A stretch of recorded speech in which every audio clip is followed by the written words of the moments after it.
On this episode, I have Will Ross. He is the CEO and co-founder of Federato. We're going to be talking about enterprise adoption of AI. We're going to be talking about how it impacts the insurance industry, kind of run through some of the backstory, how it's being applied and where it's going. Will's got a fantastic background in this space. I know he's passionate. I'm super excited to have you on. So thank you for your time.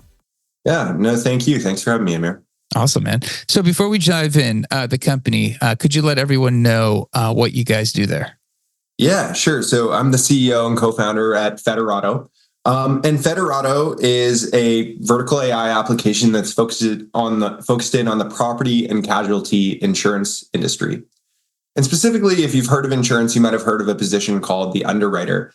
And what's really important about this role in that industry is it affects both the top and bottom line of growth. Because when you originate a risk, not only are you collecting premium, that premium has to be adequate to then cover the future claims of that. And there just aren't a lot of roles in a lot of other industries that have this both kind of top and bottom line nature, right? We often talk about kind of the front of the house revenue generating role versus the back of house kind of cost type role. And so specifically, we focus on helping underwriters go through kind of their job to be done, go through the process of underwriting, but do so in the context of an entire organization. And again, this is a really cool and unique problem that is the same problem the insurance industry has been trying to solve for decades, one of portfolio management. I want to have a balanced portfolio. I don't want to have too many homes in a wildfire zone or too many homes in a hurricane zone. But what we're able to do is we're able to take advantage of several recent technology trends, one of which is AI, right? To really move the needle forward and help them do the same thing they've always been doing, but just do it in a really totally different and totally radical way that really moves the needle for them in terms of the traditional performance metrics that they've seen. So, look forward to diving into it in more detail, but in a nutshell, that's what we do. Awesome, man. I mean, it sounds like an area of insurance that's ripe for AI. It seems like it's very data rich, very repetitive. You're looking at specific criteria factors to make sure things get approved. I guess when you're looking at AI, and again, we've heard this previously with other technologies, right? With self-driving cars, with cryptocurrency, AI has been around for a while, but it's becoming really mainstream, and we're seeing the application in different industries pop up. When you look at the insurance industry and you think of AI and you think of what people see AI as and where it's going to go, is there a disconnect, or are we just on the first phase of the journey? Yeah, to be honest, I don't think we're on the first phase. I think I have a little bit different perspective when it comes to AI than most people. And I'll borrow from a good friend, a guy named Konstantin Buehler, partner at Sequoia Capital, here a little bit. My philosophy around AI is that the definition of AI is a constantly shifting and moving target, right? And Konstantin formulated this idea recently. He wrote a great article about it where he talked about the AI paradox. Maybe we can put a link to that. But the basic idea of the AI paradox is that what we define as AI has changed and will change again. Right? It's changed before and it will change again. What we're calling AI right now, we will not call AI in just a matter of a few years. And if you think about it, the term AI comes from technologies back in the 1950s that were being called AI at the time. Those technologies today resemble more like very, very simple compute type engines that we would never dream of calling AI. Then you think about things like IBM and Deep Blue and a chess playing system. At the time, this was like the era of expert systems and AI. That was definitely called AI at the time, and it wasn't being called that. And then you fast forward to today, where most of the focus is on generative AI, things that are very closely related to sort of the underlying technologies that made ChatGPT, which is an application, right? Not just an AI, it's a specific application, made that possible. And already the stuff that when I was getting my start, 10, 15 years ago in this space and deep neural networks have really come onto the scene, and image classification was getting good, and speech to text was getting good. We're now calling that traditional AI, right? So it'll eventually not be called AI, and the next thing will not be called AI. The truth is, we all touch things that at one time were called AI pretty much every day. And in insurance, it's no different, right? That's why I say, is this just inning one? No, to be honest, there's been an inning 1, 2, 3, 4, 5, and 6, right? This is just the start of a next wave. And so the much more interesting conversation to have is, what is possible with this wave? And I'm happy to use the AI moniker, and I'm thrilled with the level of attention being paid, because what ChatGPT did do was it made the aha moment of, wow, there's been a really mainstream breakthrough come to the forefront for board members and CEOs and people that for the last decade or so, even though there'd been some pretty big breakthroughs then as well, it hadn't been as front as mind. So it's exciting. But yeah, I mean, the truth is, AI is this continuous journey, and whatever we call AI in any moment, don't expect that to be called AI in a few years. And I don't have a crystal ball. I don't know what that next thing is, but it tends to fade into the background. And at that point, that's just sort of how we do things. It's just technology. You mentioned ChatGPT. You mentioned executives. With the conversations you're having, obviously you guys at Federato, you're solving a particular problem.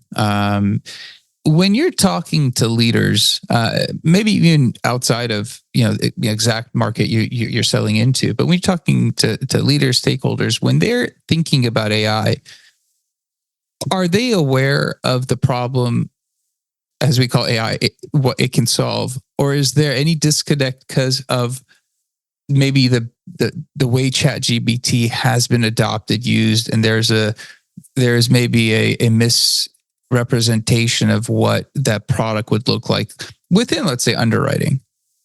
It's a mixed bag, right? I mean, I had a meeting this morning in New York City with a very, very sophisticated CIO who I can tell you, he's been around the block. He's seen these things. His background is truly as an engineer, and he clearly spikes on an interest in machine learning, and, no confusion there, right?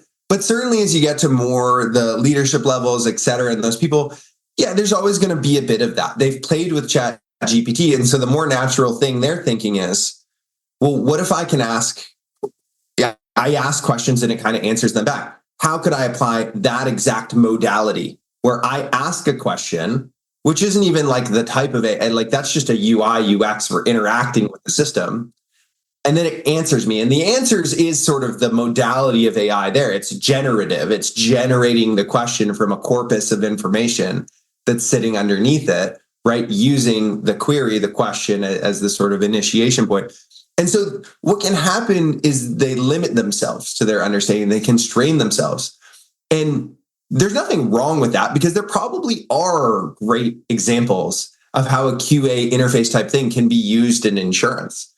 But what they may not step back to look at is they might go, okay, well, that's what ChatGPT can teach me about AI. But what can the type of AI that's used in Netflix teach me, right? That's a very different type of AI. It's not generative AI. It's segmentation-based AI, right? What can the type of AI that's used in Uber teach me?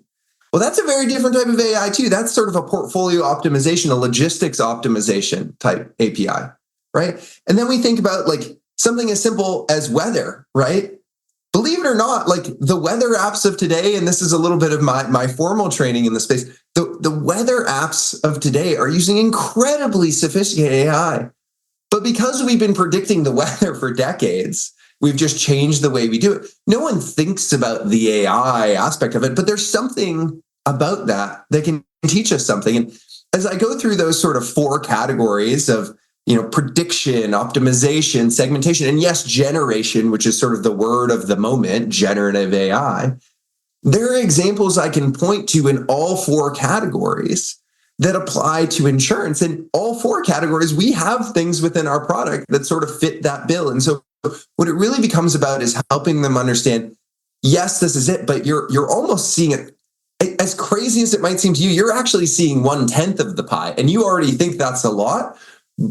But what if the other tenths of the pie are actually more valuable to you? And let let me come in, let us have a conversation. Let's see if we can educate you about those. And then you tell me what's going to be most valuable to your business, right? If that QA type feature is what we're hearing from our customers is really going to move the needle for them, absolutely we'll go build that. But the truth is, it's not, right? We've heard very firmly from our customers when we share other examples of what's possible with these latest underlying AI advancements, what they gravitate towards in terms of the business impact for their business are very different things, right? And so, yeah, it's just a narrowness thing, and that's okay, right? That's our job. Our technology sales is all about education at the end of the day, and our job is to get out there and educate our customers. I actually think that's great the way you broke the four types of AI. I think that was a awesome way to look at it, and I do think some of what you're mentioning, we're going to see a shift in people's perceptions of what AI is. A question I've asked, and you mentioned stakeholders, and obviously you bring optimization, you bring other value to them. When you're talking to people who are adopting the product, and we're talking about ROI, we're talking about licensing, we're talking about how you sell an AI product, because it's different, right? Before it was, hey, per seat, per I've seen now models of code generators. It's lines of code. It's a different conversation because there's a different expectation. Does the product get positioned and sold differently because of that? Yeah, maybe in some cases, but not for us, right? The way we thought about it, we've been an AI company since day one, and ChatGPT came many years after we had started the company and already had customers banging away and using many of our AI features. And have we brought some more features in as well that take unique advantage of these sort of very specific things that large language models and the other tech underlying ChatGPT can do? We have, right? We don't have a single QA interface in our product today, but we have brought those sorts of LLM type embeddings and things into our product, but it's all being brought into our product, right? That's really our position. Is at the end of the day, our job is to have a product there that helps the underwriter do their job, helps them underwrite an account in front of them. Our goal is to almost make the AI fade into the background. And in fact, this is the thing that causes that AI paradox through time. All the best products do this, right? Again, like you just think about the features that were called AI in the past and what's called AI now. No one talks about Netflix as being AI. They just go, oh, right, they give me some recommendation. But there are some extraordinarily sophisticated segmentation algorithms being used to try and segment you into a series of people who are like Amir, right? And then say, here are the things that people like Amir watched, right? And it's an interesting example because some people might go, oh, we're trying to predict what Amir watches. And, there are places to do the same thing using prediction. But in Netflix's case, just because of the shape of the problem, it actually makes more sense to try and say, who's Amir most like? And then what did they watch? Because there's not that much content, right? And so the truth is, like, if people were pretty similar to Amir and they both watched these things, like, they're probably both going to enjoy these other things. And that turns out to be a faster and easier way to solve the same problem, right? And so it's sort of an interesting moment. Insurance strikes me as a great use case for these different applications of AI. Lots of data process. There seems to be a lot of pieces that would fit really well to bringing a lot of that value to the industry. Yeah, no, massively. And let's take like a very real example. One thing we really love talking about is something we call winnability modeling. Now, if you talk to the insurance industry, how does insurance work? A submission comes in, I sort of go through the underwriting process, I get to a price and a proposed set of coverage terms, and I give you a quote. That quote is like an offer, and you decide whether to accept it or not. And if you accept it, we sort of move forward and get you a policy. Well, there's a sort of translation there, which is when I quote, when I decide to work on the thing in the first place and then go through the effort to quote it, you can imagine that the more often I can win those quotes, the better, because I have to do the work to get to the quote anyways. And so winnability is all about, can I get a higher percentage of my quotes to actually go through and bind a policy, to accept what I've quoted to them? And that's a really basic idea. And it's something that's been measured in insurance companies forever, right? They call it the hit ratio, industry term, but they call it the hit ratio. How often do I hit when I quote, right? Simple idea. But what these technologies have allowed us to do is in the early days of our company, we really focused on the relational databases that existed underneath these companies. There were so much data just that was structured data that we could use to learn about an account. Oh, the account has this many vehicles. It has this many physical property locations. It has this, it has this, it has that.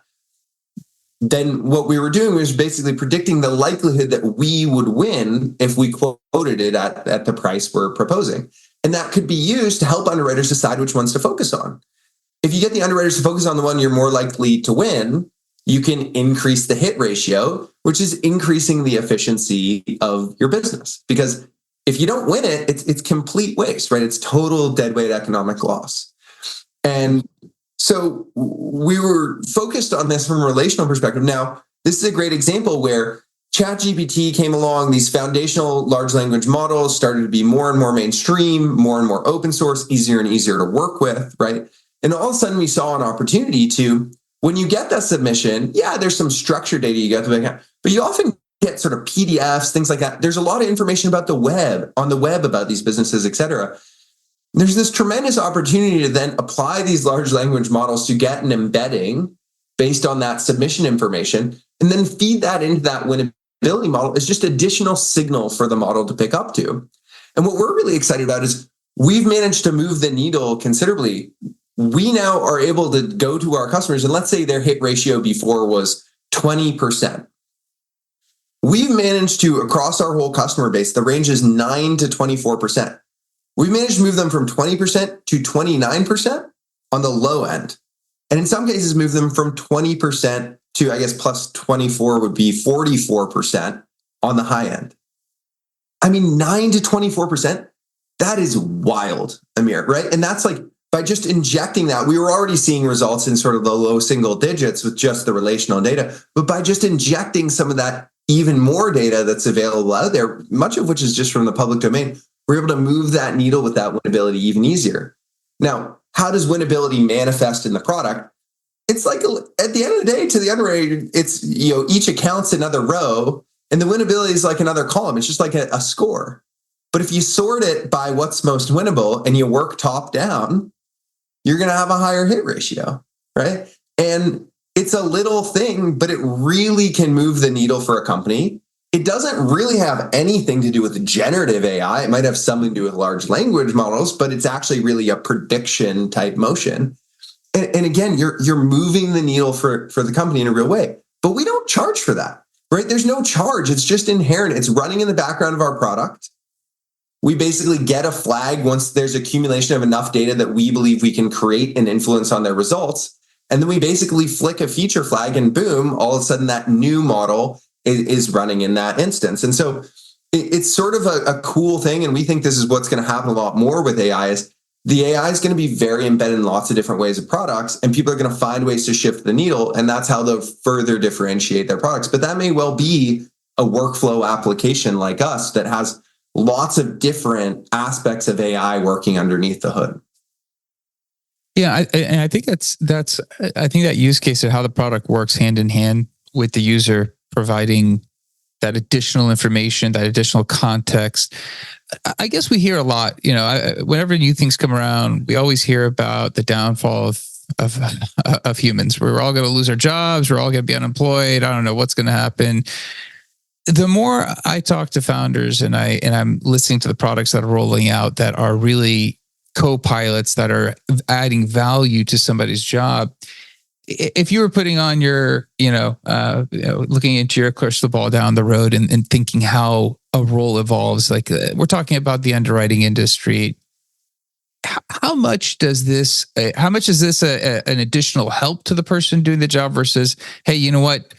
They'll just need less people to potentially do this down the road. Yeah, I'll answer it a couple different ways, but something we say sometimes is we want to make every underwriter a portfolio underwriter, right? Historically, the way insurance has worked are their underwriters just kind of taking what comes in and working on it with no ordering, no prioritization whatsoever.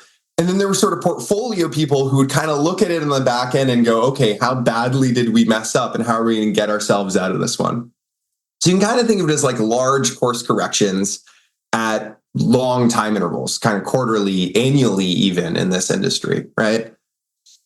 But when we think about sort of making every underwriter portfolio underwriter, you want them to be like, it's like I said, it's something as simple as an ordered list of their accounts. And that order is predicated on, the winnability, which we talked about, but also the portfolio fit. And this is like, again, this is just a fundamental and simple idea to insurance. But in that scenario, I don't really see a situation in which I'm removing someone from the process at all. What I like to think about is, rather than thinking about a business process and a person you can take out, imagine a business process with a key decision maker like an underwriter. And then imagine if you could hit pause on time.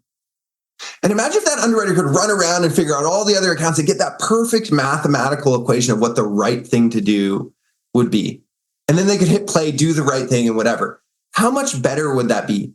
And that's exactly what we have here. We have a chance to move towards portfolio optimization. I'll give you a corollary to this portfolio management example that has had really good results for our customers as well. I love to talk about Uber in the context of this sort of optimization portfolio. Let's think about the taxi dispatch industry. Okay. Back in the day, taxis would radio back and forth with their dispatcher, and the dispatcher would have a cork board with a map with like a red pin, and the red pin would be the last known location of the taxi. Then Amir would call me up and he'd say, hey, I'd love a ride. And I'd take out my green pin and I'd put the green pin. So what was the dispatcher's job? It probably makes sense that the dispatcher was kind of eyeballing and trying to minimize the overall distance between red and green pins by pairing sets of red and green pins, because that's what was closest. That was what was fastest. Now, fast forward to Uber. What is Uber doing? It's also trying to minimize the distance. Now, it's taking advantage of some underlying technology trends. Namely, it actually knows where the driver is. It actually knows where the person who wants to be picked up is because of the GPS in their phones. It's looking at traffic data. So it's not just looking at absolute distance, it's actually looking at driving time. But at the end of the day, it's trying to get red pins close to green pins, right? And so what it did was it sort of hit the magic pause button and said, what if I could go out, call my buddy, figure out where the traffic is, figure out exactly where these people are, then take all the time, get this totally right, et cetera. It removed an inefficiency in this optimization sort of portfolio process, in that case, a logistics problem that inherently existed. And that's exactly what we're doing in insurance through kind of our core aspect of our platform, the risk ops piece, is we're giving people the ability to hit that pause button, right? But they're solving the same problem.